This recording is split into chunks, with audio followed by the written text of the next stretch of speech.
નમસ્કાર મિત્રો, સ્વાગત છે આપની શાંતિલાલ યુટ્યુબ ચેનલમાં. આજની બોધ વાર્તા સાથે હું તમારો નાનો ભાઈ. આજે મિત્રો આ વાર્તા ઉપરથી જાણીએ કે સફળતા કઈ રીતે મળે છે, સફળતા કઈ રીતે મળે છે અને સફળતા કઈ રીતે મેળવવી. આજે આ નાનકડી વાર્તા ઉપરથી શીખીએ. તમે જેવું કર્મ કરશો ને એવું જ ફળ મળશે. અને ખરેખર આજે આ કહેવત સાચી પડી છે. એક ગામડાના દાદા પાસેથી શીખેલી નાનકડી વાર્તા અને પોતાના જીવનમાં સંઘર્ષ કરેલો અને મહેનત કરી અને સફળતા મેળવી અને પોતાના મુખથી નાનકડી વાર્તા સાંભળેલી.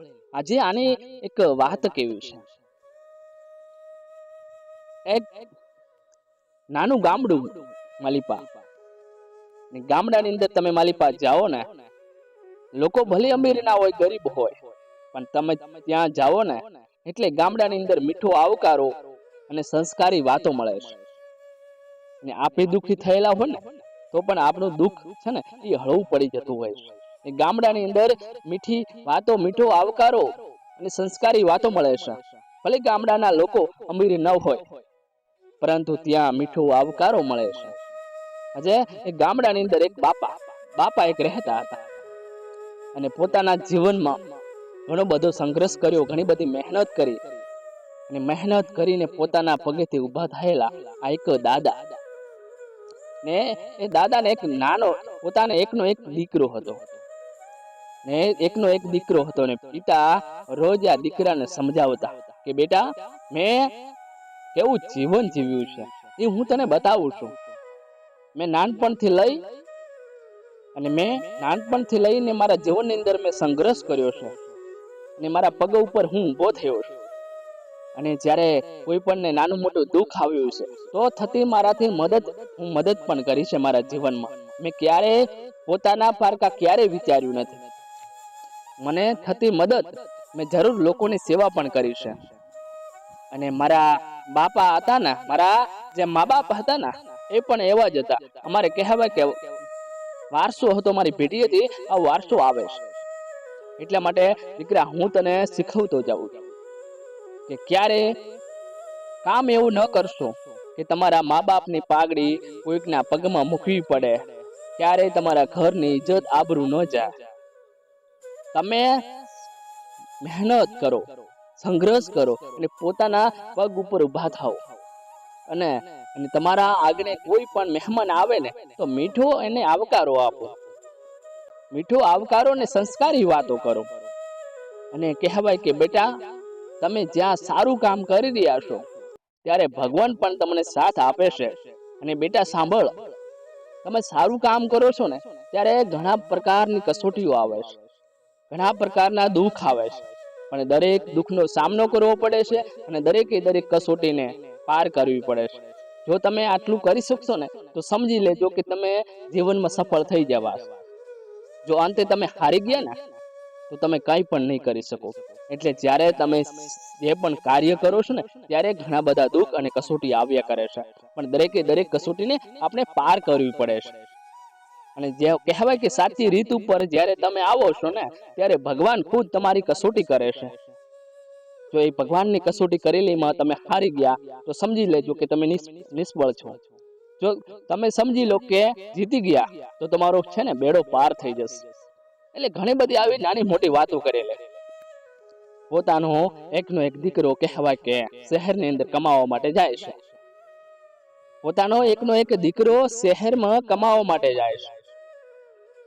અને કહેવાય કે પોતાના જીવનમાં સફળ થવું અને કહેવું કે પિતાએ જીવનમાં સફળતા મેળવી અને પિતાએ જીવનમાં કરેલા કામ, આ દીકરો પણ પોતાનો જે દીકરો છે ને એ સફળતાની શોધમાં નીકળી જાય છે. એટલા માટે એક નાનું એ શહેરની અંદર જાય છે માલિપા. એ શહેરમાં એક નાનું એવું અમથું કારખાનું હતું. ત્યાં આ દીકરો ત્યાં નોકરી કરે છે. 1500 રૂપિયાનો પગાર છે. 1500 રૂપિયાનો પગાર, પોતાનો ખર્ચો બધું એની અંદર, અને છતાંય ગામડે થોડા ઘણા બચત કરીને રૂપિયા મોકલાવા. અને દીકરો કહેવાય કે આ રીતે એ શહેરમાં જઈને સંઘર્ષ મહેનત કરે છે. અને રાત દિવસ કહેવાય કે મહેનત કરે છે, એ સફળતાની શોધમાં નીકળ્યો છે અને જીવનમાં સફળતા મેળવી છે. કહેવાય કે સાથે ભણવાનું ચાલુ અને સાથે ધંધો પણ ચાલુ, આ રીતે પોતાના જીવનમાં ટગલ અને મહેનત કરે છે. ત્યારે એક એ દીકરો જ્યારે પોતાના રૂમ ઉપર આવતો ત્યારે એ રૂમની બાજુમાં એક ભિખારી બેઠેલો હતો. ભિખારી ત્યાં આવીને રોજ બેહતો. જ્યારે આ દીકરો ત્યાંથી નીકળે એટલે ભિખારી રોજ કહેતો કે બેટા, મારા પરિવારમાં મારું કોઈ નથી અને હું મારા પરિવારથી જુદો પડી ગયો છું. મારું આગળ પાછળ કોઈ નથી, મારી કોઈ સંભાળ લેવા વાળું કોઈ વ્યક્તિ નથી. અને બેટા, અને મારી કહેવાય કે મારી તબિયત પણ સારી નથી, મારા હાથ પગ કઈ પણ કામ કરતા નથી. હું આ બાજુમાં રહું છું, રોડ ઉપર સુઈ જાઉં છું. ને બેટા, આટલે આવવા માટે મને 1 દિવસ થઈ જાય છે. મારું શરીર મને કામ કરતું નથી અને બેટા મને જોરદાર ભૂખ લાગે છે, તો બેટા મને થોડું જમવાનું આપીશ ને? એટલા માટે દીકરો આ વાર્તા ભિખારીની વાત સાંભળીને શાંત થઈ જાય છે અને પોતાના બાપે કરેલી વાત અને વિચારો પોતાના મનની અંદર આવી જાય છે. થાય તો સૌનું ભલું કરું, ના થાય તો કોઈનું ક્યારેય ખરાબ કરવું નહીં. અને મારો બાપો જ આ રીતે નાની નાની મદદો કરતા હતા. એટલે દીકરાને આ બાપાની વાત યાદ આવી જાય છે અને એ દીકરો એ ભિખારીને કહે છે કે ભાઈ સાંભળો, હું એક ગામડાનો યુવાન છું અને ગામડું છોડીને આ શહેરમાં કમાવા માટે આવ્યો છું. એટલું બધું કમાવું છું કે મારું 2 ટકનું ભોજન નીકળી જાય અને ગામડામાં મારા બાપા સુખી રહે છે, આટલું કમાઈ લઉં છું. પણ કાંઈ વાંધો નથી, તમે રોજ અહીં આવીને બેસો છો, તમારે હવે ક્યાંય જવાનું નથી. તમે રોજ અહીં જ રહેજો, હું તમને થતી મદદ કરીશ અને 2 ટાઈક ભોજન આપીશ. કહેવાય કે દીકરો એ રોજ ભિખારીને જમવાનું આપે, સવાર સોજ જમવાનું આપે અને ઊંઢવા માટે ધાબળા આપે છે અને સારી એવી સવગડ કરી આપે છે. કહેવાય ધીરે ધીરે આમ ચાલ્યા કરે છે અને એ ભિખારી કહેવાય કે રોજ ત્યાં આવે છે અને આ દીકરો રોજ મદદ કરે છે. કહેવાય કે ધીરે ધીરે સમય જાય છે, એટલા માટે 1, 2, 3 વર્ષ જેવું વીતી જાય છે. 1, 2, 3 જેવું વર્ષ આમ વીતી જાય છે. ત્યારે કહેવાય કે દીકરો જે કારખાનામાં નોકરી કરતો હતો, એ કારખાનાનો માલિક છે ને, એ કારખાનું સમય અને સંજોગના કારણે બંધ કરી દેવામાં આવે છે. જેટલા એ કારખાનામાં રહેતા નોકરોને છૂટા કરી દેવામાં આવે અને દીકરો કહેવાય કે નોકરી કહેવાય કે કારખાનામાંથી છૂટો થઈ જાય છે. અંતે એ રૂમ ઉપર આવી જાય છે અને બેઠેલો ભિખારી અને આ દીકરાને જોઈને એને એવું લાગે કે દીકરો આજ કંઈક મૂંઝવણમાં હશે, કંઈક નિરાશ છે. એનો ચહેરો દરરોજના માટે સારો ચમકતો ચહેરો હતો અને આજે એનો ચહેરો છે ને ઉદાસ છે. ત્યારે એ ભિખારી એ દીકરાને ત્યાં બેસાડીને કહે છે કે દીકરા, તું રોજ આવતો ને ત્યારે તારો ચમકતો ચહેરો હતો અને આજ કંઈ પણ ચિંતામાં તું હોય એવું મને લાગે છે. તારે દીકરો કહે છે કે ભાઈ, એવું કશું કંઈ નથી, એ સમય છે ને, એ તો થોડું જિંદગી છે ને, જિંદગીની અંદર થોડું બધું ચાલ્યા કરે છે. એટલા માટે એ ભિખારી કહે છે કે ના દીકરા, આજે તારે કંઈક પણ તકલીફ હશે અને તું મને નહીં કહે તો બીજાને કોણ કહેશે? 3 વર્ષથી હું તારા હાથનું ભોજન ખાઉં છું અને 3 વર્ષથી તું મારી મદદ કરે છે અને ખરા ટાઈમે મેં કાઢેલું છે તારું, અને ખરા ટાઈમે હું મદદ તારી ન કરું ને તો સાહેબ મેં 3 વર્ષ જે તારું ભોજન કાઢું છે ને, એ મારી જિંદગીની અંદર ધૂળ પડી જાય. ત્યારે દીકરો વિચારે છે કે આના પરિવારમાં કોઈ આગળ પાછળ નથી, આ ભિખારી છે તો મારી મદદ શું કરશે? ત્યારે દીકરો કહે છે કે ભાઈ, જે હું રોજ કારખાનામાં જતો હતો, જ્યાં હું નોકરી કરતો હતો, ત્યાં હું 2 ટકનું ભોજન પૂરું પડી રહે ને એટલું હું કમાતો હતો. પણ આજે એ સમય અને સંજોગના કારણે કારખાનાના માલિકે કારખાનું બંધ કરી અમને બધાને છૂટા કરી દીધા છે. એટલે હવે હું એ વિચારમાં પડ્યો છું કે હવે હું ક્યાં જઈશ. ત્યારે ભિખારી કહે છે કે ભાઈ સાંભળ, કોઈ ચિંતા કરવાની જરૂર નથી ભાઈ. 3 વર્ષ સુધી તે મને હેતથી તારા હાથે ભોજન જમાડ્યું છે, મને પથારી કરી આપી છે, ને 3 વર્ષ સુધી તે મને જાળવ્યો છે ને, તો તારા માટે હું કંઈક પણ મદદી બનીશ. પણ કહેવાય કે તું જે પણ સફળતાની શોધમાં નીકળ્યો છે ને બેટા, એ તું હવે ગભરાઈશ નહીં. હવે મદદ હું તારી કરીશ. મને એવું લાગે છે કે મને ભગવાને જ મોકલ્યો છે તારી મદદ કરવા માટે. ત્યારે એ ભિખારી કહે છે કે તું દીકરા મારી સાથે ચાલ. ત્યાંથી ભિખારી અને દીકરો કહેવાય છે કે ત્યાંથી રોડ પાર કરીને નીકળી જાય છે. ત્યાંથી રોડ પાર કરીને ત્યાંથી નીકળી જાય છે અને એ શહેરમાં સારી એવી આવેલી મોટી કંપની, વિશ્વની સૌથી એવી મોટી કંપની, અને એની અંદર હજારો લોકો કામ કરતા હતા, અને ત્યાં આગળ લઈને જાય છે. ત્યારે દીકરો બોલ્યો, ભાઈ તમે ભિખારી છો, હું એક ગામડાનો ગરીબ યુવાન છું, તમને ને મને આ કંપનીની અંદર જવાની પરમિશન મળશે ખરા? આપણે બંનેને ધક્કો મારીને કાઢી મૂકશે ને આપણું અપમાન થશે, એ પહેલા આપણે અહીંથી નીકળી જઈએ સાહેબ. ત્યારે ભિખારી કહે છે કે તું ચિંતા ન કર, ભિખારી છું પણ ઈમાનદારી વ્યક્તિ છું, તું મારી સાથે ચાલ. ત્યારે દીકરાને કહેવાય એ ભિખારી વિશ્વની સૌથી મોટી કંપની હતી, કંપનીની અંદર લઈ જાય છે અને ત્યાં જઈને બેસાડે છે. દીકરો આમ જોવે છે અને હજારો લોકો કામ કરતા હતા, અને દીકરો આ વિશ્વની સૌથી કહેવાય કે આ કંપની જોવે છે, અને એને કઈ મગજ કામ ના કરે, કઈ વિચારો કામ ના કરે કે કા ભિખારી થઈ અને આવડી મોટી કંપનીની અંદર એમને લોકોએ આબા દીધો ને, એ ખૂબ આભાર કહેવાય. જ્યારે એ બેસાડીને દીકરાને કહે છે કે સાંભળ, હું ભિખારી નથી, હું ભિખારી નથી, અને આ વિશ્વની સૌથી મારી જે કંપની છે ને, એ કંપનીનો માલિક હું ખુદ છું. આ કંપનીનો માલિક હું છું, અને આ મારી છેલ્લા 10 વર્ષથી આ કંપનીનો માલિક હું છું, ને 10 વર્ષથી મારી આ કંપની ચાલે છે.